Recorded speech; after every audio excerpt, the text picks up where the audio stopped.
Good morning. Good morning to all of you. It's exactly 10 o'clock, and I'm so happy that so many of you are here behind me. My name is Judith Lingeman, and I will be moderating this special online event with no one less than Dan Palotta.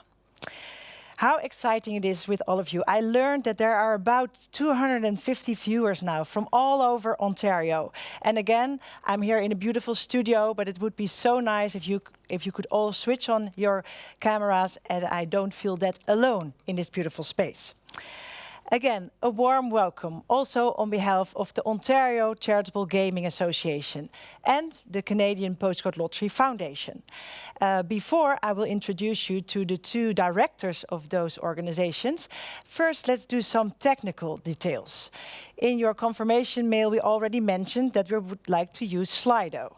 It's very easy. I think there's already a QR code on the screen. If you take your mobile phone and you can go to the camera, you can switch on Slido. So let's see how that works. Everybody is doing that. I can see that. And if you're in Slido, there are a couple of questions, because before we start, we would also like to get to learn you a little bit better. Where are you watching from? That's the first question. And I already see something popping up. Amsterdam, Coldwater, Ontario, Cambridge. Wonderful. Another person from Amsterdam. I will explain later why there is also Amsterdam presence this morning. St. Catharines, this works great. Lovely to see you all from all over the large province of Ontario. Windsor, Toronto, Niagara Falls. I visited the falls this summer. It's so beautiful, and I hope to visit much more locations in the beautiful province of Ontario. Great, this works. Excellent. Let's see what's coming up. Everybody's online, and I feel super embraced by all of you watching from your place with me here in this studio. Perhaps we can go through the second question, because it does work, and because we're going to talk with Dan Palotta in a couple of minutes, about 10 minutes. It would also be nice to see whether you already know of his work. Have you perhaps seen his iconic TED Talk from 2013? Or have you read his book? Or the film, most recent film, Uncharitable? Well, I see some. This is great. About 1/3 of people already familiar with Dan's work. 2/3 not yet. That's even better, because we're going to learn a lot about his bold ideas, and hopefully this will be really inspirational for all of your daily work. Excellent. So nice to see this. I think we can stick with this. So 1/3 has already met Dan Palotta in some capacity, and the 2/3 have not. So that's very promising for this morning. As I announced, I would also like to introduce you to the directors of the two organizations behind this morning session. And first, I'd like to connect with the executive director of the Ontario Charitable Gaming Association. She's very familiar. I think we're not. We first go to Amsterdam, which is also very good. We will go later to Lynn in Toronto. But this is Sigrid van Aken, the CEO of the Postcode Lottery Group, which is based in Amsterdam. So Sigrid, great to see you. And please, would you like to address some words to our amazing audience, large audience from Ontario? Well, of course. Thank you, Judith. And good morning, everyone. It's great to have the opportunity to share also some words about the Postcode Lottery and our ambition to start raising funds for charities in Canada as well. And as you might know, we are a fundraiser, and through organizing lotteries for a better world, and you could say community lotteries. And so with every lottery ticket sold, we foster a sense of solidarity and contribute to meaningful change in society. And over 3 decades now, we have witnessed the transformative power and impact of grassroots movements and NGOs. And so our team is spread over currently 5 European countries, and it's driven by shared ideals and a profound commitment to philanthropy. We believe that every single lottery player can change lives for the better. And we share the unshakable belief in the power of community. After all, philanthropy means love for humanity. And so your dedication and passion for charity is what makes us tick. And your invaluable work will continue to light our way towards a brighter future for all. And as we move forward, the Postcode Lottery Group remains committed to being a force for good.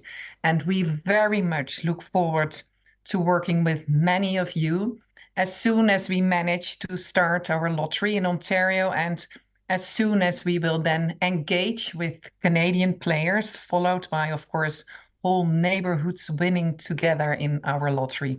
How exciting that will be. And so our funding philosophy is based on giving long-term unrestricted support based on trust. And this actually resonates very well with Dan Palotta's message that charities should really have the liberty to spend donations the way they think is best. And so I wish you all a very inspirational morning and all the best with your work. And actually, it was planned to now first watch the video about our organization before handing over to Judith again. Thank you. The humble postcode, a set of numbers and letters that hold a lot of power. Power to change lives, neighbourhoods and communities both near and far. At the Postcode Lottery Group, we have always believed that together we can be a force for good.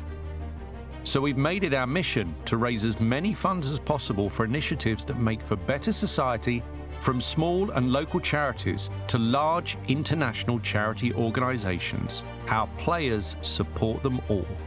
Our goal?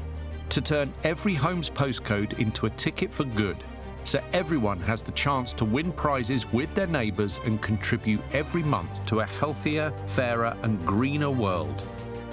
As a private company owned by a non-profit foundation and with 1,400 dedicated team members, we have the capability and a strong long-term and unrestricted funding philosophy, allowing our charity partners to allocate and shift funds based on maximum impact. To date, we have raised over 13.5 billion euros, ranking as the third largest private charity donor worldwide, following the Bill and Melinda Gates Foundation and the Wellcome Trust. Last year alone, we donated more than 900 million euros to a wide range of charities, and with 14 million players across 5 nations and growing, we have a strong base and huge scope for expansion. With millions of postcodes, these humble numbers and letters have the power to make life better for everyone.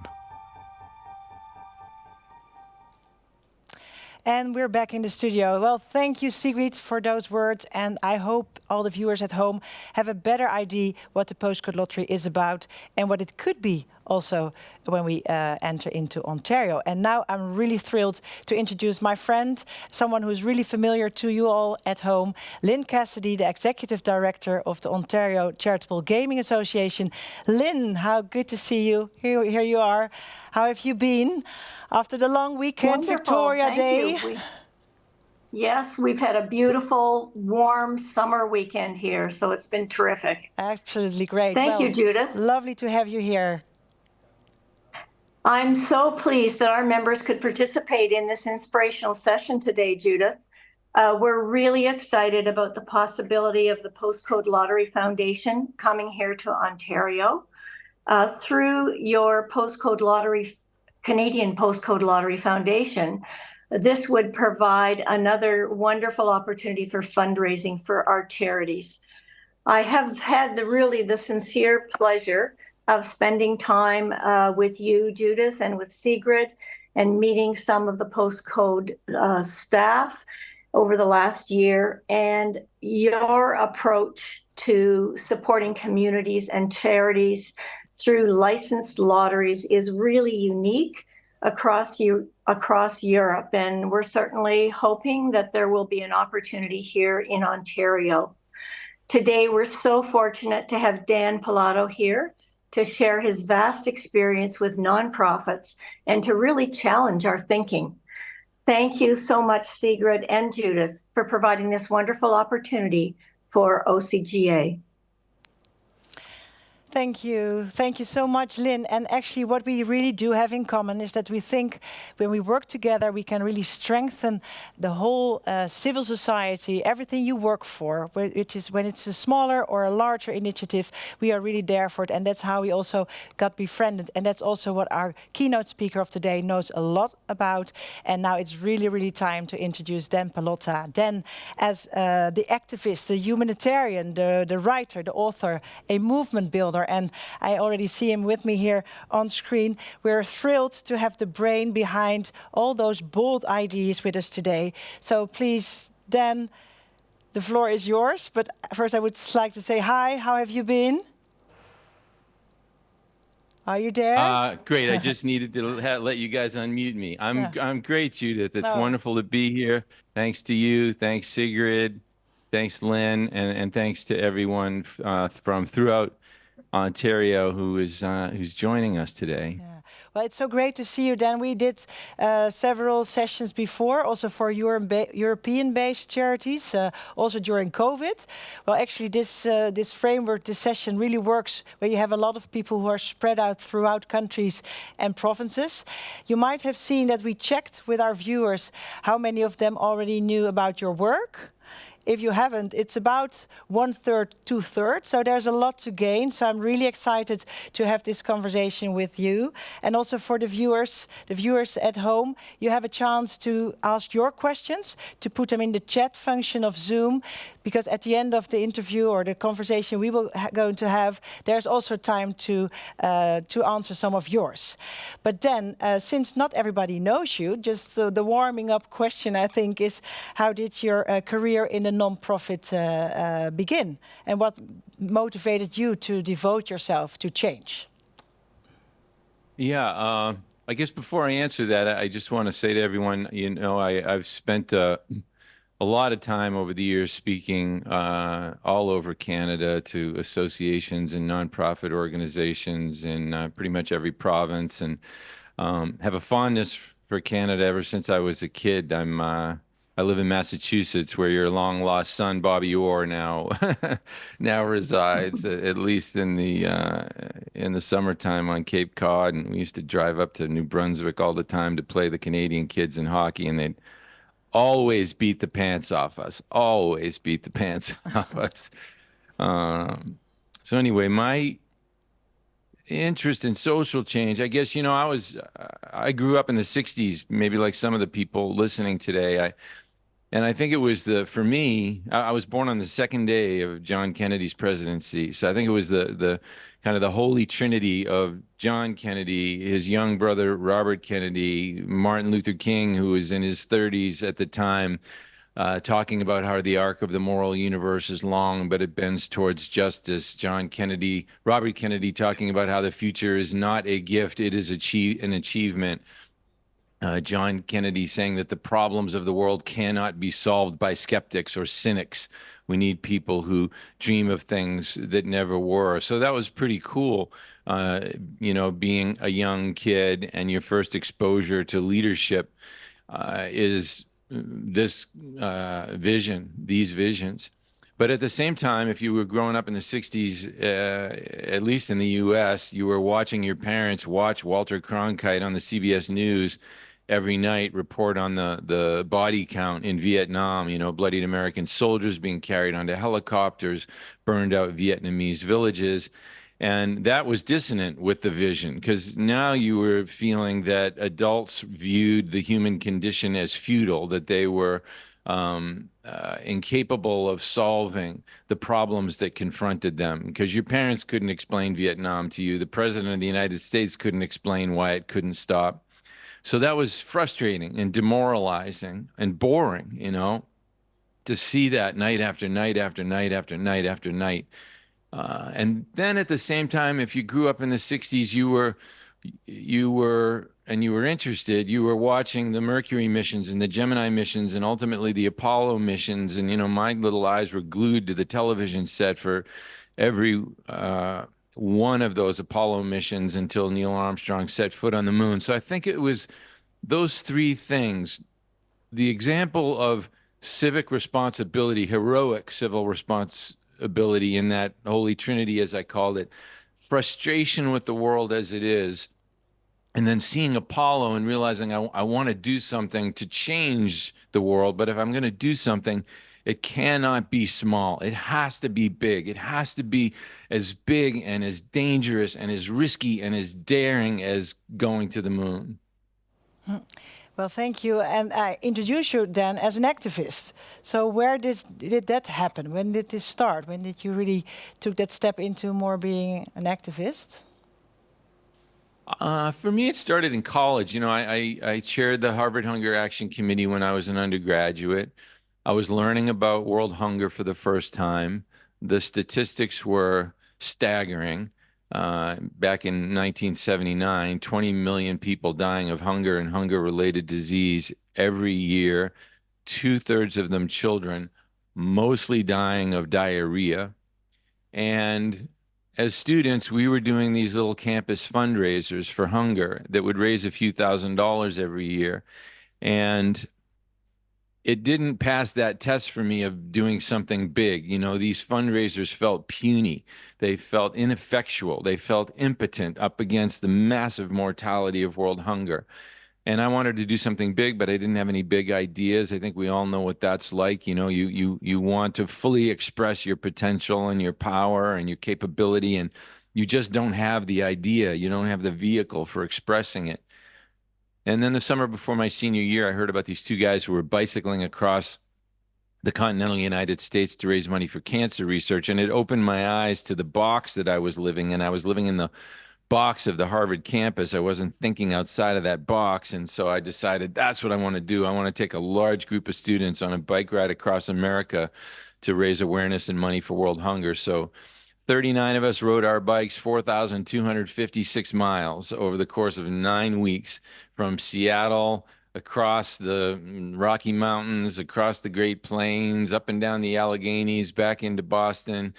We got on television stations all over the country. We got to ride around Shea Stadium before the Mets game, and they played Chariots of Fire, and they put us on the Jumbotron, and everyone was crying. And, you know, we raised $80,000 for Oxfam, which for us was a lot, you know, at 21 years old. And when we got back into Cambridge, we felt depleted, you know, spent physically, spiritually, emotionally, like we had done the most we could possibly do for a cause that we cared about deeply. And more than that, we were not capable of at that time. And that was a feeling I was hungry to know that at least on one front, I wasn't going to die with my music still in me. And it was powerful, that journey, you know, a difficult journey, 9.5 weeks, hot sun, very little support, often wanting to quit. And then I happen to be gay. I moved to Los Angeles. The AIDS epidemic happens. And again, there is that cultural call for people to be small. There's nothing big you could do about AIDS. You could go do the AIDS walk on a Saturday morning. You just lost 17 of your friends. You're going to go walk 5 kilometers and get margaritas with the friends that are left at a Tex-Mex restaurant afterwards. Incongruent with the loss that you were feeling. And I felt that the AIDS community needed a journey. So we created this journey. It was called California AIDS Ride. It was a 7-day bike ride from San Francisco to Los Angeles. Had to go the whole 7 days, had to go the whole 600 miles, had to sleep in a tent every night for 6 nights, had to raise a minimum of $2,000 in order to do this. And that had never been done before. Up until then, there were no minimum pledge requirements on thon events. People were just allowed to come in no matter how much or how little they raised, which was wonderfully democratic, but not a very powerful revenue model. That first AIDS ride netted a little over $1 million. We began expanding the AIDS rides all over the United States. We did them from Boston to New York, the Twin Cities to Chicago, across Alaska, across Montana, then up into Montreal, into Vermont, then from Amsterdam to Paris. Then began looking at the issue of breast cancer. Same dynamics. You know, you just lost your mother, your sister, your daughter to breast cancer. What can you do? You can go buy a box of pink cereal during Breast Cancer Awareness Month. You know, it's an affront to the depth of your love for these people. So we looked at walkathons and said, why are they always 10 kilometers? Like, is there a rule somewhere? If you're going to do a charity walk, it cannot be longer than 10 kilometers. So let's break that rule. And we created this 3-day long walk from Santa Barbara to Malibu. It raised 4 times as much as the first AIDS ride, $4 million net. We began expanding those all over the United States. Eventually, one of our former employees spun them off into Canada, called the Weekend to End Cancer or something, Weekend to End Breast Cancer. Over the course of 9 years, we had 182,000 people ride or walk in one of these events. They raised a total of $581 million. It was more money raised more quickly for those causes than any events in history.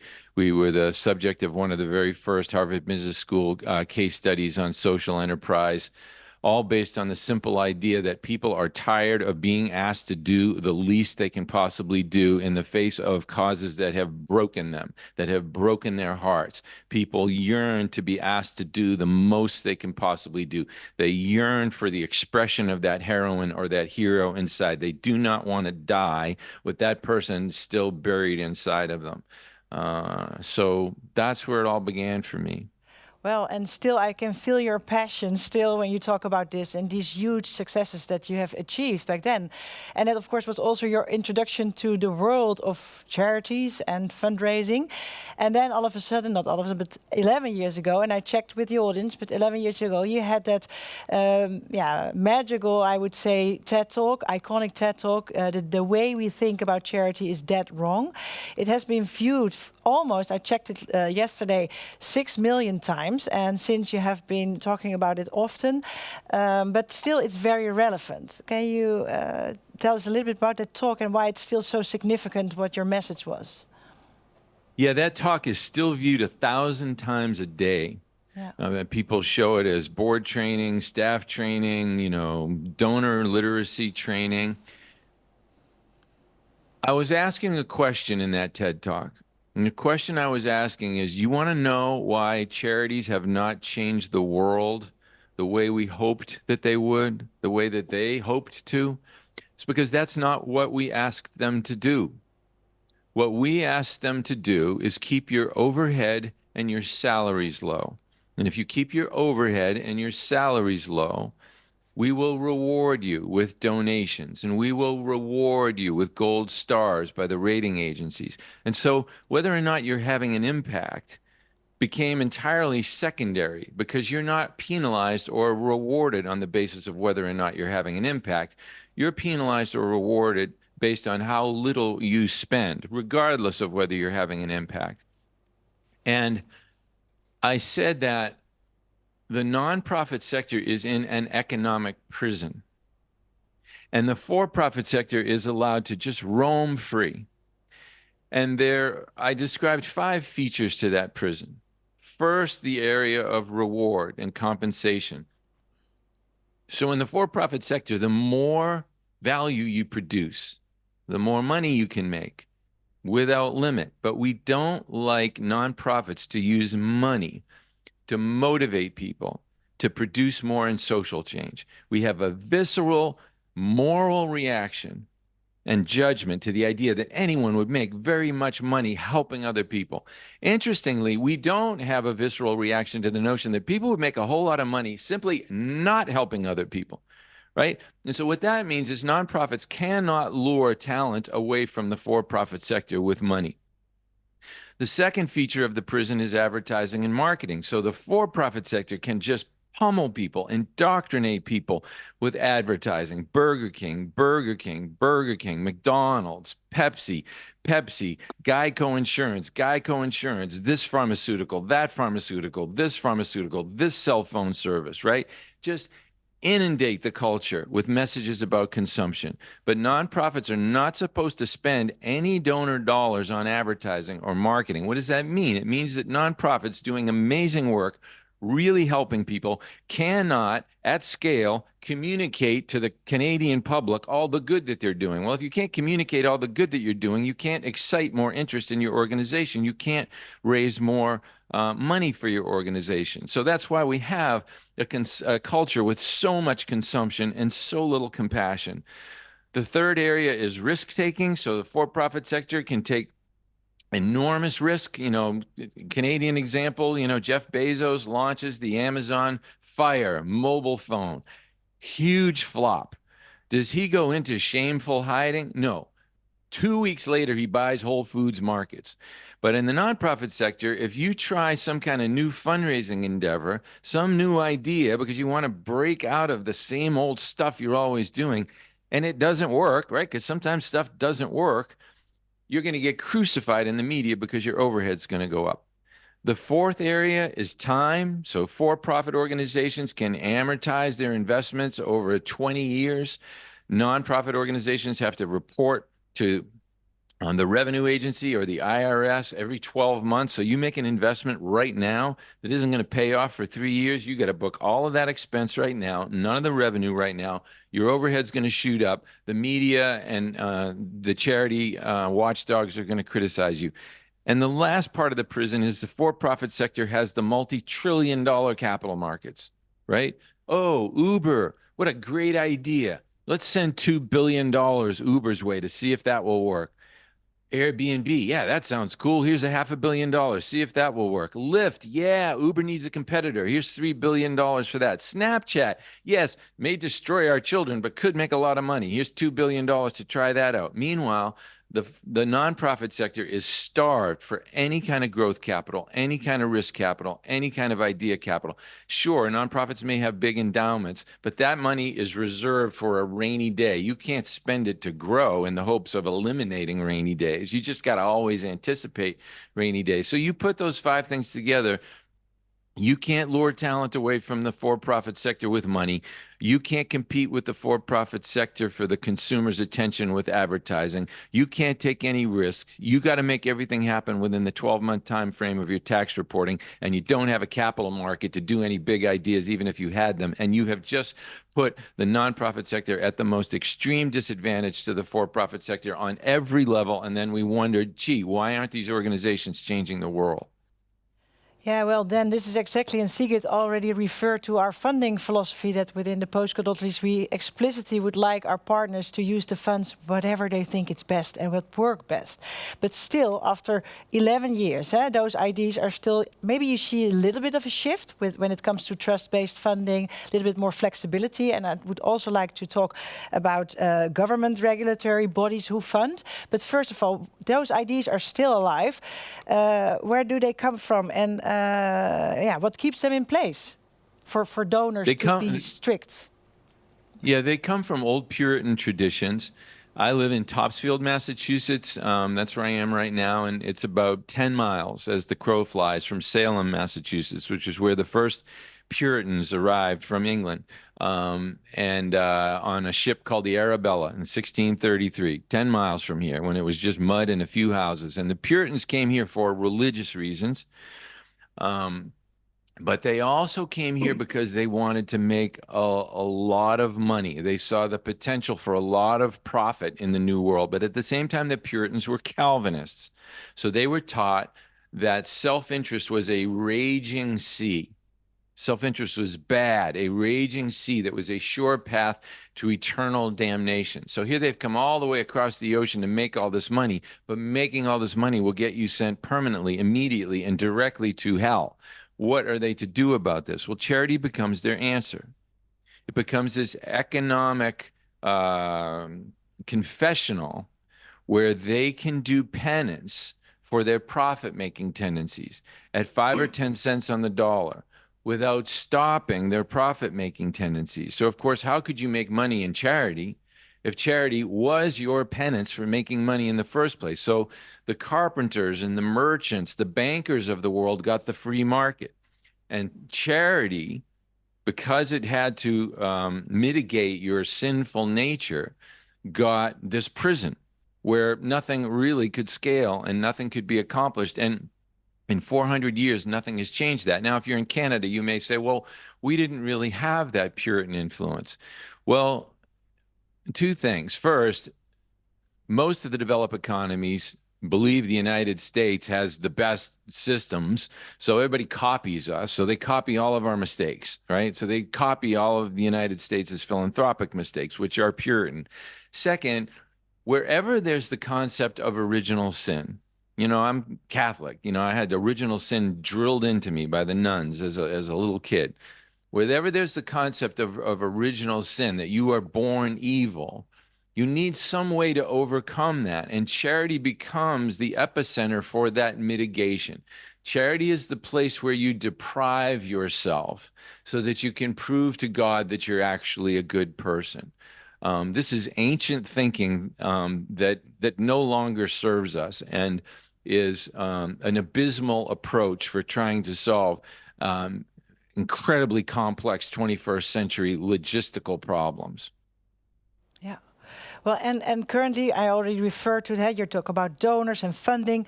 What would be the greatest change you would like to see? And also, please, in your answer, look at the government regulatory bodies, because most of our viewers, the charities, are also funded from that source of funding. Yeah, what change would you like to see? Well, these old ideas are held in place by this overhead ratio, right? Because the overhead ratio is a really simplistic way of diagnosing whether any nonprofit is violating one of the larger features of the prison, right? You pay an executive director a lot of money, a great leader, overhead's going to go up. You start advertising and the money doesn't show up for 3 years down the road, overhead's going to go up. So overhead is this clever little alarm system that will alert the media and alert regulators to the notion that somebody's doing something that violates the orthodoxy here. So what I tell funders, what I tell government agencies, what I tell individual wealthy donors is stop giving your money to charitable programs. Stop insisting that the money go to charitable programs. If you have found a charity that you really love, and you love them because they have an idea, you love them because they have an innovation, you love them because they're doing something different that actually is solving the problem that you're interested in. If you have found an organization like that, then don't fund the things that are solving the problem. Fund their fundraising so that they can grow the things that are solving the problem to a much greater scale. So ask that charity, whether you're a government agency or a funder or an individual, ask them for a business plan for fundraising. And nonprofits should be developing business plans for fundraising, whether it's, I want to hire 5 new major gift officers. I want to do a huge direct mail campaign. I want to do a big direct response television campaign, but I don't have the money. So I need you to fund that fundraising. Then you can multiply the amount of money available for the programs that you're really interested in. That's what I tell people. Well, I think I couldn't agree more with the experience that I have for over 20 years working for the postcode lottery. But you could also have that criticism then that investment in administration and in good management and fundraising is taking away dollars from the intended cause. Yeah, let's test that theory. If you spend money on fundraising, it takes money away from the cause. If you spend money on fundraising, it's immoral because that's money that could have been spent on the cause, right? That's the way it's posited. Okay, that's true if it's a zero-sum game. That's true if it's a depressing world, a limited world in which that pie can never be made any bigger. If the pie can never be made any bigger, and you take more of it to spend on fundraising, then yeah, you have less to spend on programs. But you're missing something important here. If fundraising works, if it actually raises more funds, then the whole pie becomes bigger, potentially massively bigger. So who cares if the slice of fundraising is bigger if the slice for programs becomes 100 times bigger? Even though on a percentage basis, it's become smaller. I'll give you an example. We launched the Breast Cancer 3 Days with an initial investment of $350,000 in risk capital. That's what we needed to underwrite what's called the negative cash flow on an event of that scale. Now, if you were a wealthy donor and you just lost your wife to breast cancer and you wanted to make a dent in breast cancer, and you go find the world's best breast cancer researcher, and you tell her, I want you to spend every penny of that $350,000 on breast cancer research. I don't want a penny spent on anything else. I'm a smart donor. I know what you charities are up to. You have to spend every penny of it on breast cancer research. Okay, great. You just bought $350,000 worth of breast cancer research and not a penny more. That's it. And when she has spent that $350,000, that is the terminus of your impact. Now, if you had invested that $350,000 in the breast cancer 3-day, untested concept, yep, you could have lost the money. It could have been a big flop. We multiplied that 554 times into $194 million net after all expenses in unrestricted money for breast cancer research. Now, which looks like the better investment? Now, even if it didn't multiply by 554 times, even if it wasn't a spectacular success like we had, if it only multiplied by 3, well, $350,000 times 3 is about a little over $1 million, right? What would you rather have go to breast cancer research, $350,000 or $1 million? And guess what? That $554 million that we raised for breast cancer research, that wasn't the end of it, because that investment allowed us to test this concept, grow the concept, and we were doing it every single year. So we were netting $71 million a year for breast cancer. So you created a revenue stream potentially in perpetuity. You don't need the wealthy donor anymore. You don't need the government agency anymore. You don't need the funder anymore, because you're raising the money from the much more massive source of the retail public, which is exactly what the postcode lottery is doing, right? There's an old legend in the United States. Why did Willie Sutton rob banks? Because that's where all the money is, right? Where's all the money? The money is in the pockets of the hundreds of millions of people that live in our countries, right? 75% of the philanthropy in the US and close to that in Canada comes from individuals. It doesn't come from corporations. It doesn't come from funders. It mostly comes from individuals. Yeah. So the answer is it multiplies. If you do it right, put it into fundraising, it multiplies. If you put it into anything else, it doesn't. Well, I think that's probably resonates very well with the audience too. But we have smaller organizations; it's different in size. Do you have an idea how maybe if there still would be an interest in changing the view of certain donors, how to spend and what the flexibility is, how charities could collectively make change? Well, you know, when you belong to an association like Postcode Lottery, when you're banded together, you can make change as a group instead of change as an individual. Even in the absence of that, you band together as groups and you go to funders, you go to government agencies and you explain things to them. Here's the thing. A lot of people will ask me, what can I say to my donors to change their thinking? What can I say? And the answer is nothing. There's nothing you can say like a magic paragraph. There's no magic paragraph that is going to turn the tide on centuries of anachronistic thinking. The better question is, what can I do? And what you can do is different than what you can say. And what you can do is establish a donor literacy program. Resolve that you are going to change the way the people in and around your organization think of these things. And you're going to do it over the course of a year, and you're going to do it in perpetuity. And then you design a literacy program, and maybe it includes my TED Talk and the new movie we made called Uncharitable and my book, or maybe it's articles in the Harvard Business Review, case studies on social enterprise that the Harvard Business School has done, or universities in your area have done. The Bridgespan Group's articles like the Nonprofit Starvation Cycle, books like Forces for Good, articles in the Stanford Social Innovation Review. You establish a donor literacy program, and you start with your staff. You get your staff all on the same page, because staff is not all on this page. Staff is not persuaded of these ideas yet. Staff grew up with the same theology that we all grew up with, so they tend to think the same way. So make sure your staff is thinking in a new way. Then make sure your board is thinking in a new way. Make sure any new staff member, any new board member that comes on board goes through an onboarding training that indoctrinates them in this new way of thinking. then go to your major donors, then go to your retail donors, so that you have an entire ecosystem that is thinking in a new, unbridled, untethered, liberated way, so that you can really begin to pursue your dreams of making a huge difference, solving problems on definitive timelines, because that's what we want, right? Ultimately, I'm a little bit agnostic on whether or not we strengthen the nonprofit sector. I'm a little agnostic on whether or not we reinvent philanthropy. What I care about is solving problems. How do we solve problems? And I know for a fact that if you keep nonprofits in this economic prison, they cannot solve problems.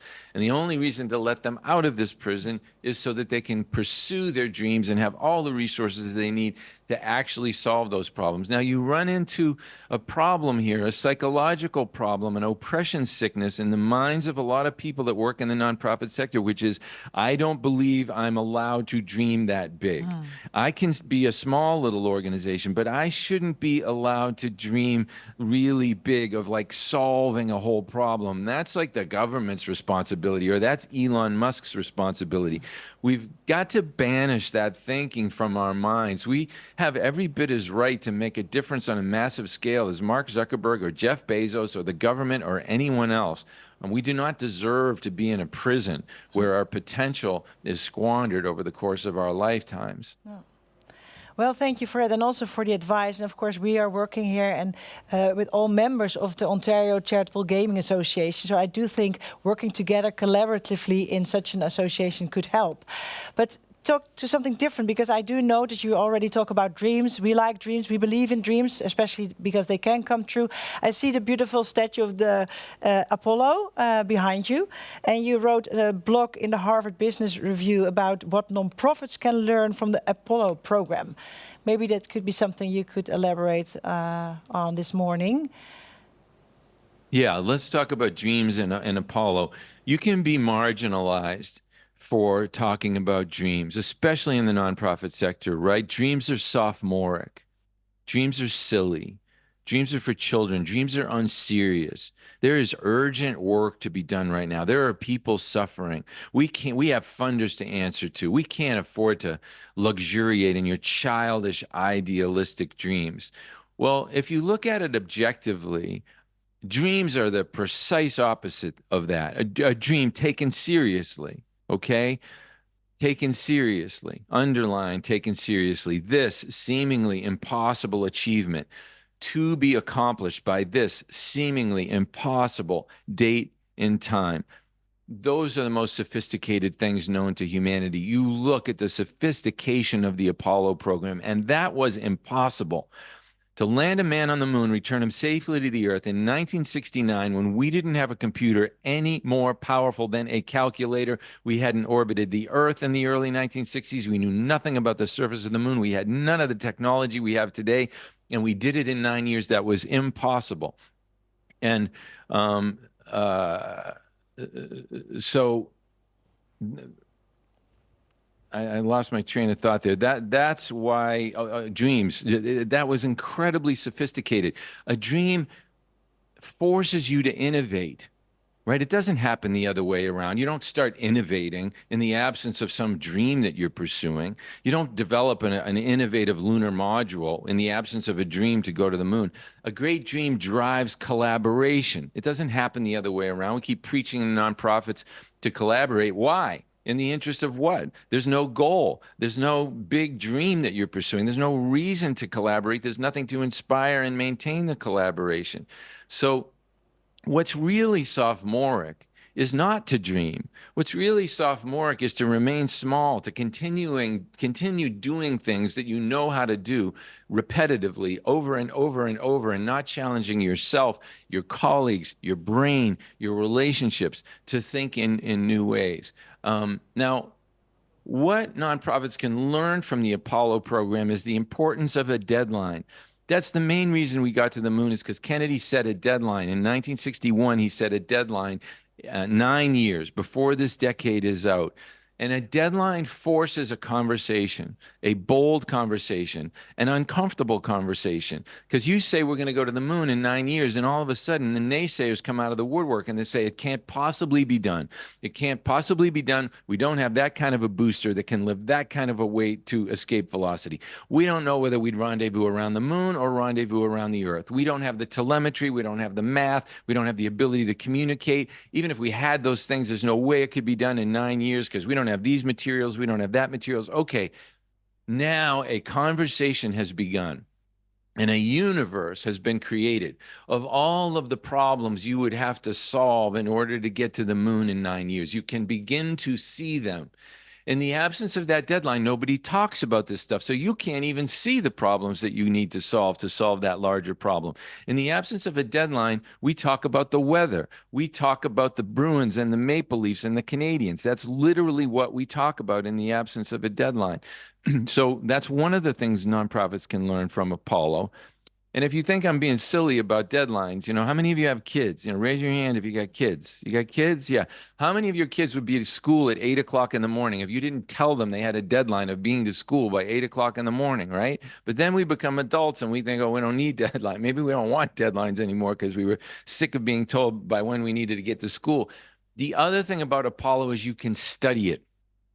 There are hundreds of interesting, fun documentaries on the building of the lunar module, the building of the service module, the design of the moon suits, the coding of the guidance computer. You can take a PhD course in possibility by studying the Apollo program, and you can go beyond the Apollo program. You can study the Sydney Opera House and how that was built. You can study how they got the kids out of the cave underwater in Thailand. You can study the Big Dig in Boston. You can study how they built the Eiffel Tower in a year and a half.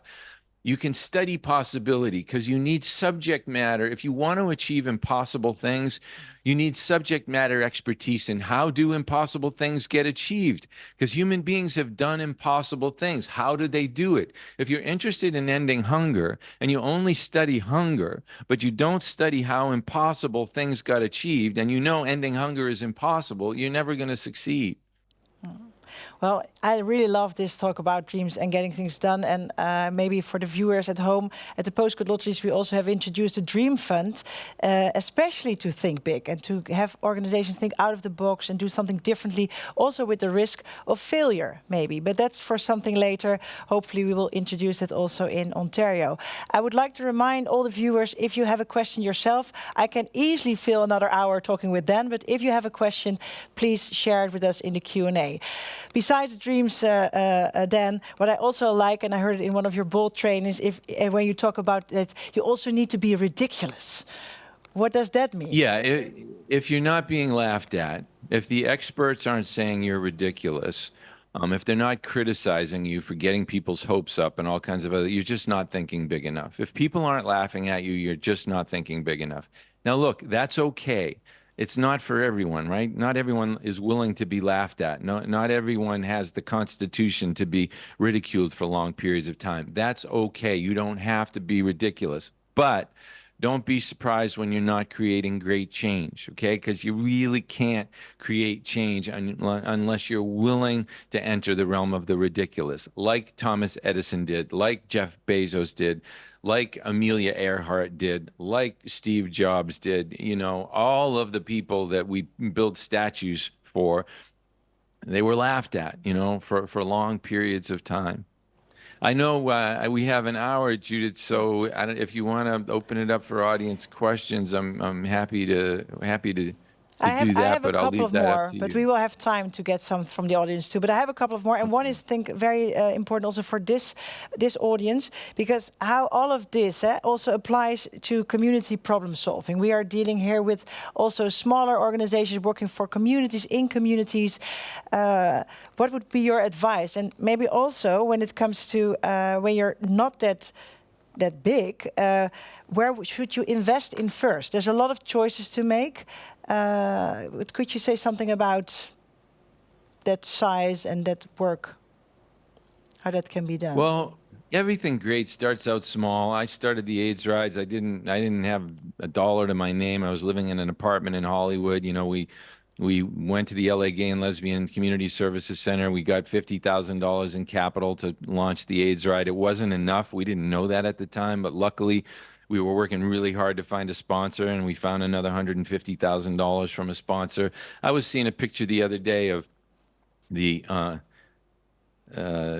original offices of Apple, Microsoft, Amazon, and Google. They were all garages in those kids' parents' homes. So everything great starts out small. So don't get caught in the trap of I'm small, I can't do anything. You just got to be scrappy. In terms of community problem solving, that's a big discussion, but just let me try quickly to give you my thoughts on that. I talked about the prison that nonprofits are in, right? The economic prison nonprofits are in. I think there's another prison that we're in, and that other prison is just as bad. And it's the lack of connection we have to one another in our communities. So if you went into Boston, let's say there are 50,000 people working on social change, foundations, nonprofits, big and small, the police, the courts, the school system, government offices, everything else. Let's say conservatively, 50,000 people working on social change. If you wanted to coordinate all of that the way NASA coordinated Apollo, NASA had a 1-to-10 ratio, 40,000 employees at NASA coordinating 400,000 employees working on Apollo. That's a 1-to-10 ratio. If you wanted to coordinate all the social change work in Boston, there should be an office somewhere with 5,000 people setting goals, budgets, coordinating all of the different people working on social change. I can tell you, you can go into Boston and you will not find an office with one person coordinating all of that social change. It's completely disaggregated, completely uncoordinated, and everybody is up to their ears, over their eyeballs in their own organizational concerns. And there's no way you're going to solve interconnected problems in an uninterconnected way. Well, I couldn't agree more. I think everyone, because most of the viewers haven't heard back from you before, we stick with you because I have some questions, and I do think for this audience there's much more after this hour that they could do or see. For example, you mentioned already the movie Uncharitable. How did movie come to be, and what are your hopes for its impact? I've seen it already, but it will be, I think, mid-June or something. It will be available on several streaming services. Yeah, these ideas that I'm talking about today are encapsulated in a fairly thick academic book I wrote for Tufts University Press called Uncharitable. And it was the best-selling title in Tufts University Press's history. I later wrote a skinnier book and a smaller book that reads much faster called The Everyday Philanthropist. But last year, we released a movie, a documentary movie based on the book Uncharitable. It's a powerful movie. It was directed by Stephen Gyllenhaal, who is the actor Jake Gyllenhaal's dad and Maggie Gyllenhaal's dad. The actor Edward Norton's in it, the head of the Ford Foundation, the head of TED, the head of the Nature Conservancy. It had a theatrical release in the US and Canada in the fall, and I'm happy to say on June 15th, it will be available on iTunes, Google, Amazon, and Vimeo worldwide. It is a powerful, powerful, emotional, and persuasive 90-minute teaching tool that you can use for a long time to come to educate your board members and your donors and everyone else. It's called Uncharitable, comes out on June 15th. Well, I would really recommend everyone to watch it. We do have a question now, Dan, from the audience, and that goes like, what does the relevance mean to you in a competitive NGO world?